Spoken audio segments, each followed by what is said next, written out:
Radhe Radhe students. आज मैं आप लोगों को माय मदर एट 66 के कुछ इंपॉर्टेंट क्वेश्चन आंसर कराने जा रहा हूं। चैप्टर जैसा कि आपको पता है, मैंने लास्ट वीडियो में एक्सप्लेन किया था। अब इसके मैं क्वेश्चन आंसर आपको एक्सप्लेन कर रहा हूं। सो देखिए, इंपॉर्टेंट क्वेश्चंस जो हैं कैसे आपके एग्जाम में बन सकते हैं, जो चैप्टर के ऊपर बेस्ड होंगे। समझिए, पोएम है माय मदर एट 66 और written by Kamala Das. Question number 1, ageing is a natural process. Age बढ़ना एक नेचुरल प्रोसेस है, as you know. We can't stop the ageing, हम एजिंग को नहीं रोक सकते। Have you ever thought what our elderly parents expect from us? हमारे जो एल्डरली पेरेंट्स हैं वो हमसे क्या एक्सपेक्टेशन रखते हैं? जो हम जिनकी एज हो चुकी है वो पेरेंट्स हमसे कुछ तो एक्सपेक्टेशन रखते होंगे। आप क्या सोचते हो? ये क्वेश्चन आपसे है। तो देखिए,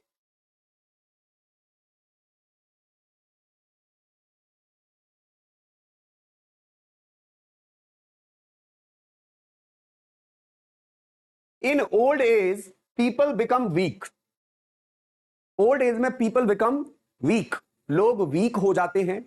और सभी लोग बुढ़ापे में सभी लोग वीक हो जाते हैं लगभग लगभग। Their activities and movements become, उनके द्वारा की जाने वाली एक्टिविटीज, उनके द्वारा किए जाने वाले मूवमेंट्स रिस्ट्रिक्टेड, बिकम रिस्ट्रिक्टेड, क्या कर दिए जाते हैं?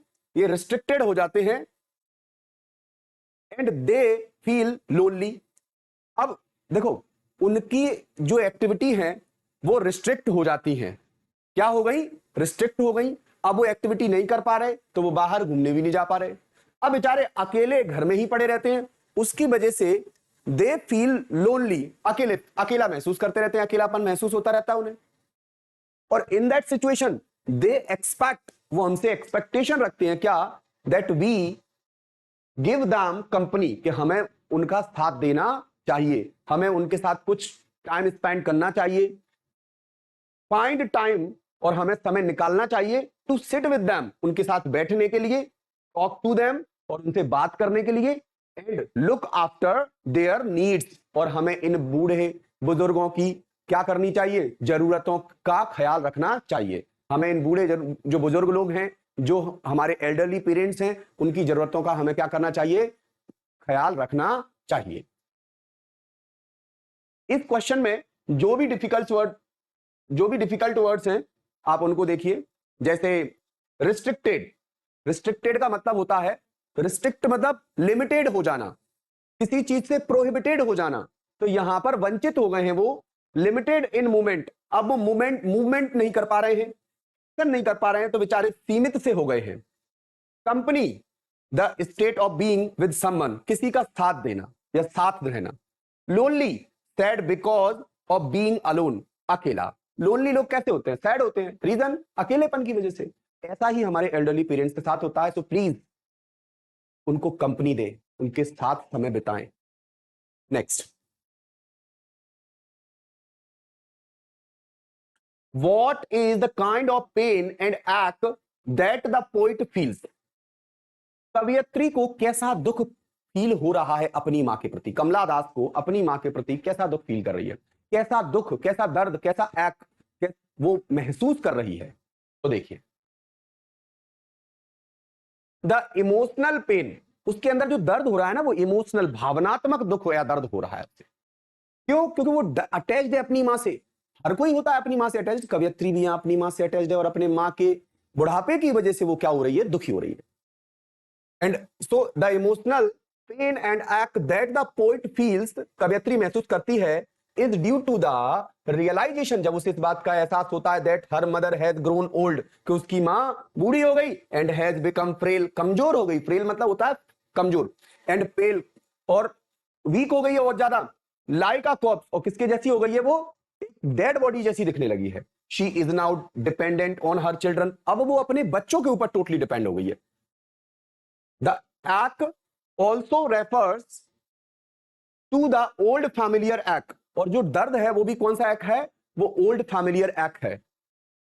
फ्रॉम द पोइट्स चाइल्डहुड, जो कब से उसके दिमाग में बैठा हुआ है, बचपन से ही। जब कोई कह देता था कि माँ जो है कहीं चली गई है तो हम डर जाते थे, वही डर जो है पोइट के अंदर बैठा हुआ है, कमला दास के अंदर बैठा हुआ है। दैट रिविजिट्स, वही डर जो बचपन वाला था वो फिर से जाग गया उसके अंदर। Her due to her mother's old age, किसके चलते? माँ के बुढ़ापे के चलते, क्या माँ मुझसे सेपरेट हो जाएगी। And the fear of her approaching and, और वो इस बात से भयभीत है कि मेरी माँ एंड की ओर जा रही है। इसमें डिफिकल्ट वर्ड्स क्या थे? जैसे इमोशनल, आप जानते हो, रिलेटेड टू फीलिंग्स, भावनात्मक। फ्रेल, वीक होना, कमजोर होना, डेलिकेट होना, तो उसका मतलब फ्रेल। पेल, जो light in colour due to age और वीकनेस, फीका पड़ जाना, विवर्ण हो जाना, थोड़ा सा वैन हो जाना। कॉर्प्स, कॉर्प्स जो होता है डेड बॉडी होती है, अ डेड बॉडी, आप जानते ही हो। और अप्रोचिंग का मतलब तो पता ही, कमिंग क्लोजर, किसी चीज के निकट आना, तो वो एंड के निकट है मां उसकी। Next question number third, why are the young trees described as sprinting? Young trees को स्प्रिंटिंग करते हुए क्यों बताया गया है, मूविंग बैकवर्ड करते हुए क्यों दिखाया गया है? तो देखिए, the poet is driving to the Cochin, हाँ कोचिंग नहीं है, आप ढंग से स्पेलिंग देख लीजिए पहले। पोइट जो है ड्राइविंग करके कहां जा रही है? कोचीन जा रही है, अभी तो एयरपोर्ट की ओर जा रही है। टू कोचीन एयरपोर्ट, कहां पर जा रही है? कोचीन के एयरपोर्ट के लिए। To the poet is driving to the Cochin airport when she looks outside, outside जब वो बाहर की ओर देखती है, आउटसाइड देखती है। And the young trees seem to be running past, तब उसे दिखता है कि जो यंग ट्रीज है वो मूविंग बैकवर्ड हो रहे हैं, पीछे की ओर भाग रहे हैं, running past. Because of the cars, because of the cars speed, किसकी वजह से? कार की स्पीड की वजह से, क्योंकि कार आगे को भाग रही है तो पेड़ पीछे को भाग रहे होंगे। The trees appear to be sprinting, पेड़ कैसे नजर आ रहे हैं सारे, कैसे नजर आते हैं? कि वो स्प्रिंटिंग कर रहे हैं, मूविंग बैकवर्ड हो रहे हैं। Creating a contrast between her dosing still mother, वो वहां पर डोज करती हुई शांत पड़ी हुई मां को बता रही है कि मेरी मां आज स्टिल है, शांत पड़ी हुई है, उबासी ले रही है, मतलब नींद में है, और ये पेड़ जो है बहुत ही स्पीडली भाग रहे हैं। तो ये इमेज कैसी है? एक स्थिर है और एक स्पीडली भाग रहे हैं, तो ये कंट्रास्ट है यहां पर।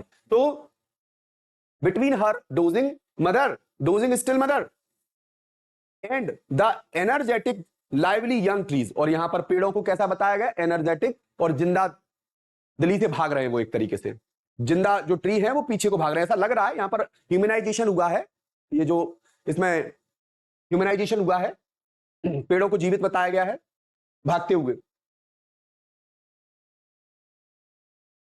डिफिकल्ट वर्ड्स क्या थे इसमें? Sprinting, running at full speed, तेजी से दौड़ना, या यहां पर इसका मूविंग बैकवर्ड है। स्प्रिंटिंग का मीनिंग जो पेड़ है वो पीछे को भाग रहे हैं इस जगह पर, इस पोएम में।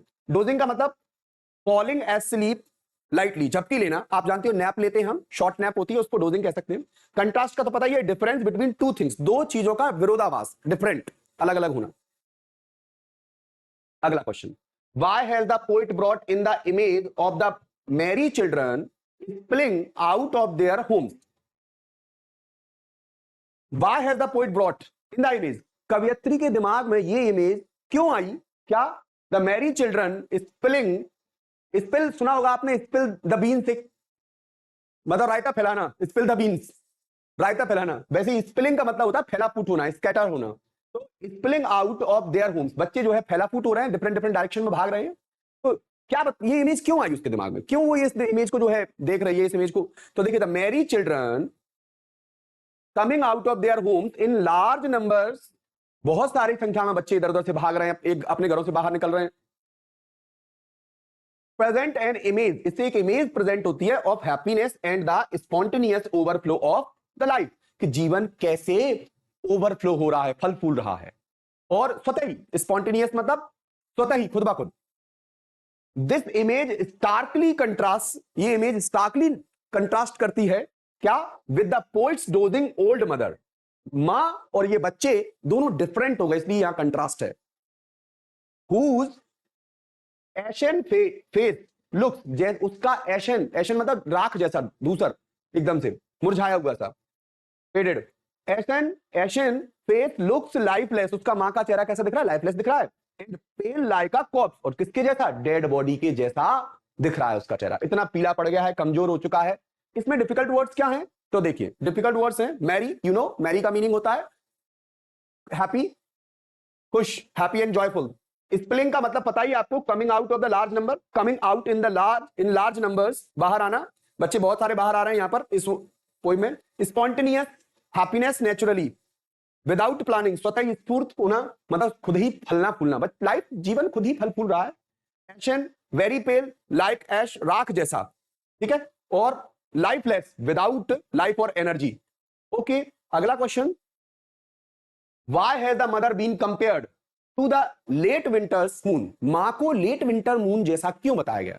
लेट विंटर्स मून, सर्दियों का जो सर्दियां पड़ती है ना, लास्ट में जाकर वो बहुत ज्यादा जब सर्दी पड़ने लगती है तो चांद भी धुंधला धुंधला हो जाता है, वो भी मुरझाया मुरझाया दिखने लगता है। बस वैसा ही मां का चेहरा भी कैसा हो चुका है, मुरझाया मुरझाया, क्योंकि रिंकल्स वगैरह पड़ गई हैं, मां कलरलेस हो गई है एक तरीके से। कलरलेस का मतलब चेहरे पर कोई शाइनिंग नहीं बची बुढ़ापे की वजह से।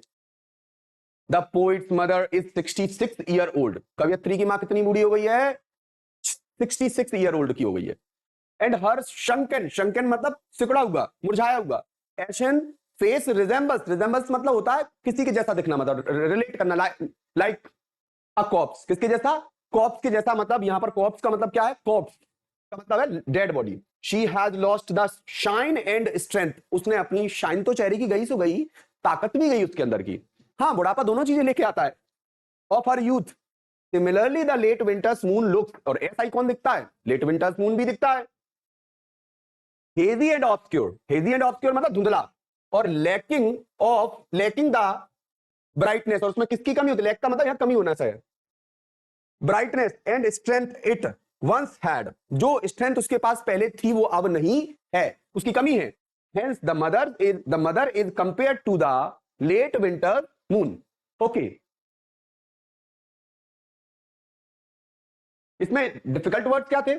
शंकन, रिड्यूस्ड इन साइज, चेहरा सिकुड़ जाना, झाइयां आ जाना, specially due to age. Obscure मतलब पता ही है, नॉट क्लियर और हिडन, धुंधला। हेजी मतलब भी नॉट क्लियर या फॉगी, फॉगी हो जाता है ना सर्दियों में, जैसे वैसी मां का चेहरा भी धुंधला से दिख रहा है। रिजेंबल्स मतलब लुक्स लाइक, किसी के जैसा दिखना। और स्ट्रेंथ मतलब the quality of being strong, ठीक है, शक्ति, शक्ति।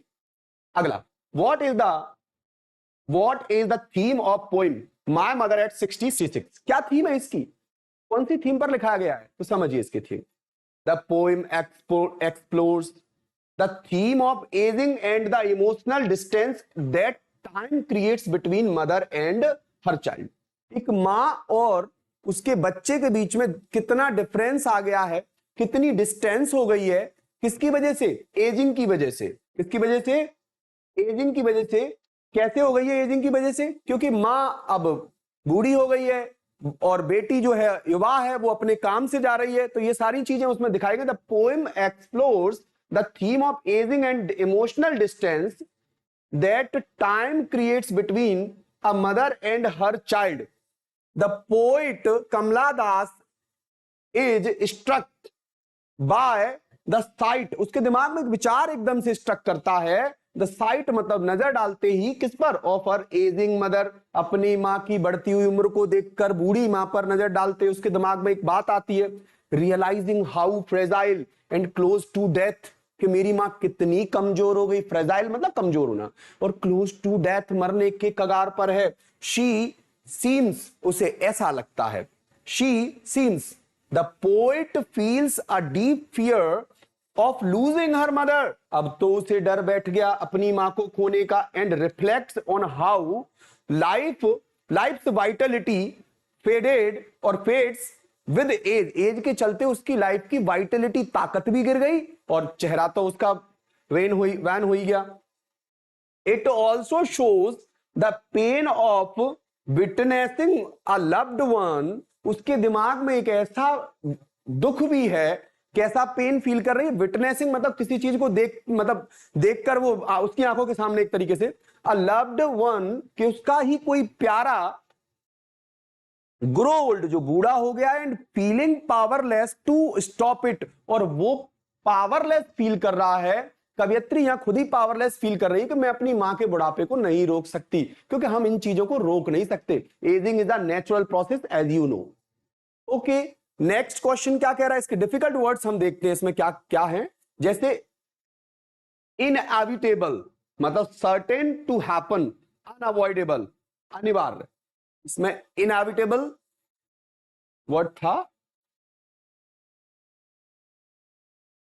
नहीं था, फिर भी एक तरीके से ये हो गया कि इनएविटेबल है, जो हमारा बुढ़ापा है उसे हम रोक नहीं सकते। Separation, the act of apart, reflecting turmoil, ये इसके डिफिकल्ट वर्ड्स नहीं है।